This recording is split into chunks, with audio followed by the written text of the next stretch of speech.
Hello YouTube, welcome back to my channel, and in this video I'll be discussing the battery life on the LG G6. I've had the G6 for about a week guys, and I do apologize as I haven't been putting many videos. I've been very busy lately, but I promise in the next couple of days plenty of more videos will come on the LG G6, including the gaming performance and many other videos. Now before talking about the battery performance on this phone, let's have a look and see which version of Android the LG G6 is running. So let's get into settings and then into about phone, and from here into software information. And as you can see, it's running Android Nougat 7.0. This is something I've seen so far in almost all flagships, including the Galaxy S8 as well. For some reason, we still haven't got 7.1.1 when the Pixels and many other budget phones, including Motorola phones, have got the 7.1.1 update already. So fingers crossed, let's see when we get it on the LG G6 and also on the Samsung Galaxy S8. Okay, so you're running 1st of April 2017 Android Security Patch Level Update. We have a total of 5.7-inch 18:9 ratio Quad HD LCD screen, and also a 3300 mAh battery inside the LG G6, which is a significant jump from the LG G5. Now if you remember from last year, I also reviewed the battery life on the LG G5 and it wasn't that bad. So on the G6 we have a significant jump in the figures, like I said, from 2700 to 3300, which is not looking too bad. Okay, so in my typical style, let's get into gallery and have a look and see what kind of screenshots I've been taking in the last week or so, ever since I had the LG G6. Okay, so let's start from the very first screenshot. This was the one where I had the always on display off, guys, as you can see. So all my standby time that you will see initially are with always on display switched off. As you know, if it's switched on, it will drain more battery. Okay, also I wanted to show you guys this Home UX 4.0. So this will bring the app drawer back. If you go into the LG's app store and download this, and once you install it, it will tell you exactly what version is running, 4.0. And also the app drawer provides a separate layout for the home screen, which will eventually come once you finish installing the Home UX. And you will have the option, once you press the home screen button, the regular home screen or the home screen with the app drawer. So you can put on this, tick on default, select OK, and you will have app drawer just like that permanently on your home screen. Okay, so now this was the very first screenshot. The battery was down to 51% at 3 hours and 42 minutes of usage, a total of 38% in the last 3 hours at the time when I took the screenshot. So it was a pretty heavy use. As you can see, I was using YouTube, using the camera app, Instagram, Phone Genie, social media, bits and bobs. Eventually I was able to achieve almost 3 hours of screen on time with battery down to 51%. Now the brightness was normally kept around 70 to 80% during daytime, and in the evening it used to go out to around 20% or 30%, because at night time the screen gets really bright. That's why I tend to bring it down. Okay, so let's go further down then, down to 5%. And by the way, all these readings were initially on Wi-Fi. When I have a 4G reading, I will tell you in the video. Okay, so further down, like I said, 5% and 39% of battery use in 3 hours, intensive heavy use. And after using it for 7 hours and 11 minutes almost non-stop, I was able to achieve with my regular use a total of 6 hours and 1 minute of screen on time. This is significantly better from what we had last year on the LG G5, and part of the reason is because they got a bigger battery unit, like I said, 3300 milliamp. So that's a big boost and nicely done by LG, giving us 6 hours and 1 minute of screen on time. Okay, further down once more, battery down to 5%, and after using it for 16 hours and 15 minutes with heavy usage, again you can see 26% used with my regular bits and bobs, WhatsApping, camera, Twitter, all my social medias, YouTubing, everything else. I was eventually able to achieve 5 hours and 22 minutes of screen on time.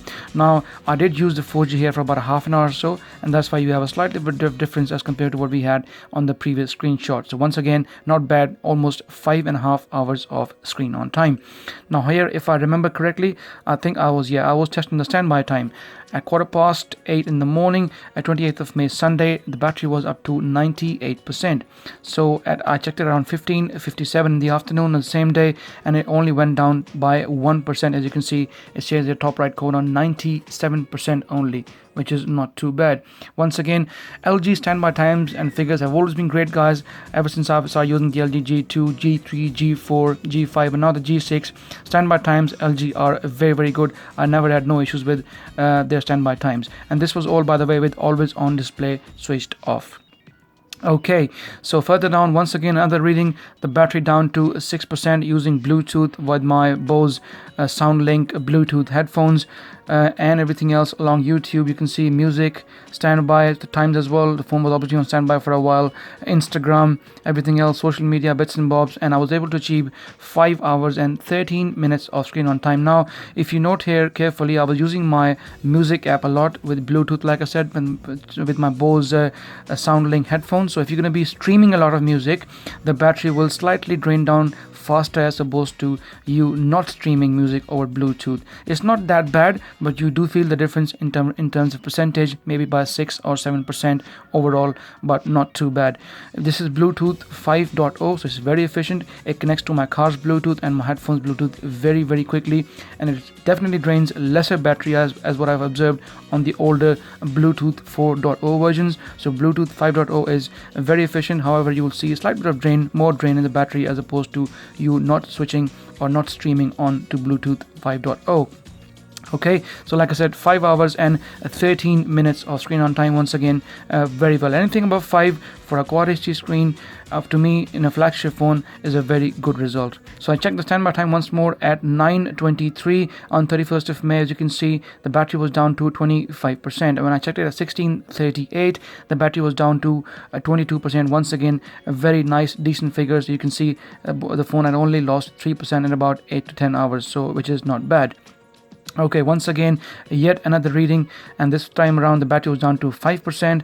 I was in Wi-Fi, 29 hours and 20 minutes, so the phone lasted me for over a day, and you can see 14% of usage. Obviously, it wasn't as heavy, because if I'm going to leave the phone for a while here and there, the figures will obviously go down, but still, I was using the phone as normal, a bit less moderately. That's all it was, not as aggressively. So as you can see, phone idle, screen on, everything else, Instagram, WhatsApp, music, streaming, still Bluetooth music via my headphones, and eventually I was able to achieve 5 hours and 7 minutes of screen on time. And once again, down to the music app, like I said, it drains slightly bit more than usual, but still not too bad as opposed to what we had from last year on Bluetooth 4.0.